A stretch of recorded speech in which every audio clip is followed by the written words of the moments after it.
just to review a little bit from last year, there, you know, we didn't meet the MAR, and then there were actually the 2 town meetings where we got more money in each.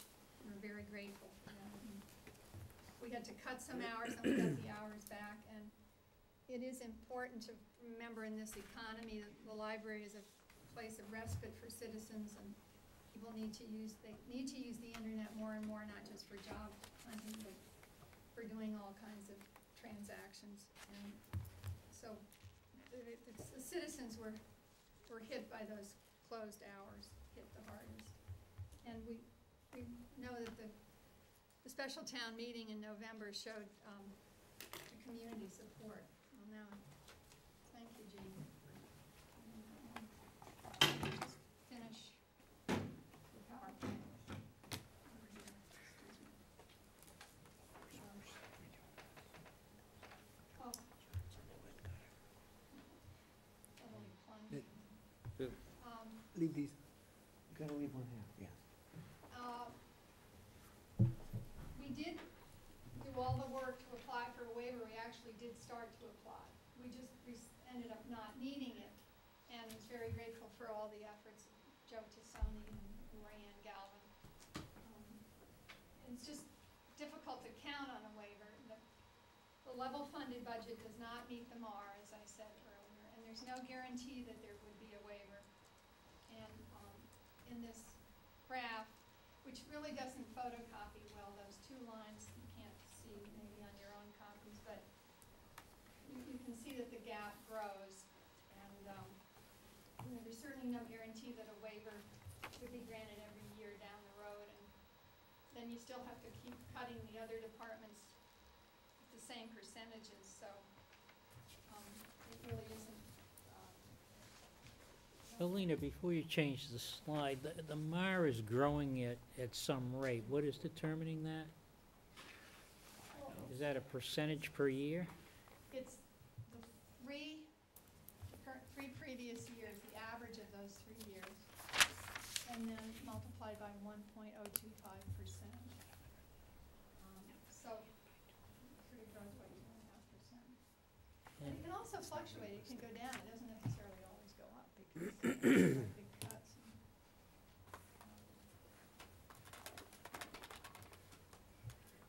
You have to be cuts across each town department in order for the MAR to Well, for the decrease. waiver, you'd have to be cut equally. I mean, the idea is to avoid cutting the library, not cutting other departments. So it kind of has to be, well, that's what the Board of Library Commissioners looks at. Can I ask you a question, Mr. Mercer? I don't understand. What I do understand is what you said, was that it's the average 1.025% increase of the average last 3 years. But what, you know, what controls that? You then turn around and said it could go down. So what's the basis to which the percentages? I'm not sure I understand. Well, is it always 1.025% per year? Yeah. So it's the average that changes.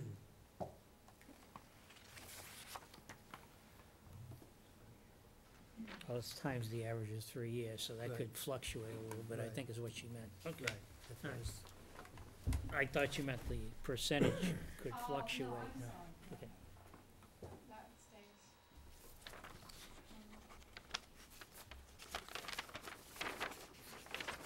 I just wanted to finish by thanking everybody who responded to the long-range planning survey. We had a good response. Many people, most people responded online. And the survey respondents count the library as a valuable and vital service in North Reading. And I wanted to mention that the survey was done at no extra cost to the library through the Northeast Massachusetts Regional Library Services, which also helped us conduct some focus groups, and they were really very helpful. So that's a very important resource. hours for us. And just briefly, what we've learned, what residents would like to see is have us be open more hours, always increase the collection, more services for children, and an improved online catalog, which is actually in the works as part of the consortium. And again, that's going to not cost any more for a number of reasons. It's going to be something called open source, and again, you'll be hearing a lot more about it.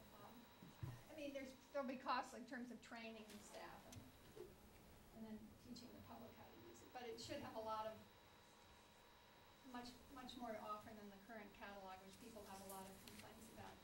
And also, people are asking for new formats, e-reading, downloadable books, and that's available really almost any day now. And we're also hoping at some point to have an e-reader that we can loan to people in the library if they want to find out how those work. And so that's just one example of the new technology we'd like to respond to. Okay, questions for Helena? I think she answered the issue associated with meeting the MAR. And I gather, you know, if you look at the slope of going up at 1.025, anytime you drop off, you still have to catch up. So what we did last year was probably appropriate, and it looks like she's around $6,000 to $7,000 short Right. this year, somewhere in that range. Yeah, I think we had a pretty healthy discussion over the last 2 or 3 fiscal years in relation to meeting the minimum requirements, appropriation requirements, and penalties associated with not, you know, with a small gap. I would be inclined to, initially be inclined to target meeting those minimum appropriation requirements in the case of the library, so, just from my standpoint. Helena, can you go over again what the effect would be if we didn't meet the MAR and didn't get a waiver? Well, the biggest impact would be that people could not get materials from other libraries sent here. And you can walk into another library and sit and read a book or a magazine, but you couldn't check anything out of there. And I actually haven't read the article. I saw the headline, maybe you saw the article about Hull, where there's a little girl who's raising money with a readathon to help the Hull Library, which lost its certification. And she said she, you know, likes to borrow books from other libraries, and now she can't anymore. Joe? Helene, please correct me if I'm wrong, but I thought that was up to each individual library to not do it. In other words, if Of Reading course. said, we're gonna Right, let you check them out, you can exactly. still check out, okay. There may be an That's the way I occasional, thought it you're was. absolutely right, it Yep. isn't automatic. Right, It tends to be what other libraries will will close rank, you know, they just won't loan. Saugus is decertified and they can't borrow from the neighboring libraries. But you're absolutely right, it doesn't happen. right, that's, It is a choice. How, does it have any impact on the fact that we belong to some consortium? Yes, the consortium, MVLC would do something to the computer so that any So you wouldn't particular be able to library could- connect and look at, Well, you could still look at the catalog, I'm sure, but probably if you had a North Reading card, it would do something to block you from requesting anything. But you could certainly, I think you could get into the catalog. Mr. Chairman, yes, ma'am. Mr. Chair. Interlibrary loans, would that also be adversely impacted? That's what we're saying, yes, absolutely, interlibrary loans, Okay. and try and place a whole computer, yes. Yeah, that would be the biggest impact. I think Don has a question too. Yes, Don? I've got a question on the waiver. If we were granted a waiver, is the amount of funding that we would then spend in the waiver year be included in that three-year average?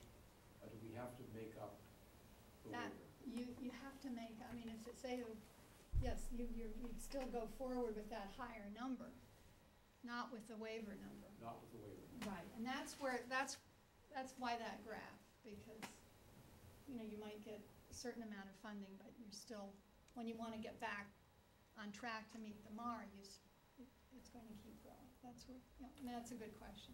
So that means that if we, working off what Don says, is that if the average is higher and we only put so much, the next time we had to put that much more. Right, Is what you're really that's, saying. yes, that's what. Okay. That's what the discussion was Mrs. last Bailey year. made when the Right.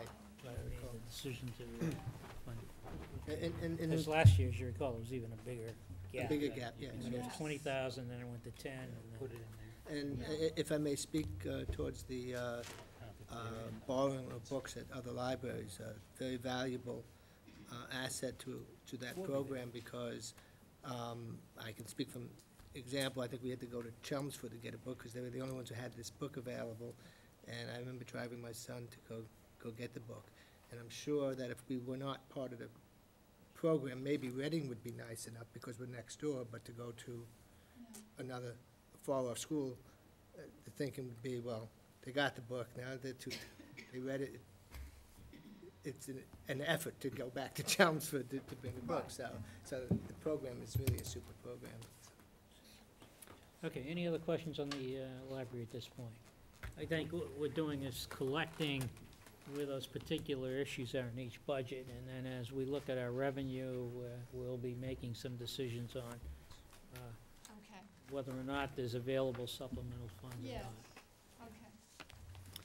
Okay, Thank you. Thank you, Elaine. Thank you. do we want to stop for 5 minutes and, so we don't keep Barbara here all night on the issue of the town meeting warrant? And, the one item, Greg, that came to my attention is that, and I know that this was discussed at the Finance Committee, and in fact, they're not in support of accepting MGL Chapter 32B, Section 18A. They would prefer that we would go forward with Section 18. Now, what I learned, and I don't know if this is 100% correct, is that if you accept 18A, then you can't go back and accept 18. And another interesting point was raised was that our insurance rate increase, is based on the pool. Mhm. And a number of our retirees may be the higher utilization of the insurance driving our rate up, when in fact they could be on Medicaid, and they could be in fact enjoying the same kind of coverage and benefits, only on another program, and it wouldn't count as far as our history, and therefore we may be able to drive our percentage increase down a little bit, based on, I think the Utilization. 18A proposal was, was enacted in order to assist communities to get over the political hurdle of, in our case, town meeting participation levels of employees, families, and retirees, and those that are gonna be impacted, which was evidenced at our last two attempts to get this done. We weren't successful. So I think this was an attempt to allow communities a certain, and employees a certain comfort level to know that the current employee base would not be adversely impacted if they so chose not to be. Yet going forward, the town's gonna realize some savings. I mean, that's the reality of the situation. That's why the legislation was enacted, and why I say, just to give the communities an opportunity to get it through their respective legislative bodies over the objections of current employees and current retirees. So, I don't disagree that it would be better from a budgetary standpoint, and planning standpoint, to have 18. But if you wanna get realistic about it, get something moving forward, it's 18A that provides you that. Unless you're gonna, but we can't, once we've adopted 18A. you can't affect anybody that's in the program now. Right. That's the bottom line. That's what 18A just says, everybody coming forward from that day forward is now subject to it. Right. Anybody who's in the program as it currently exists is exempt.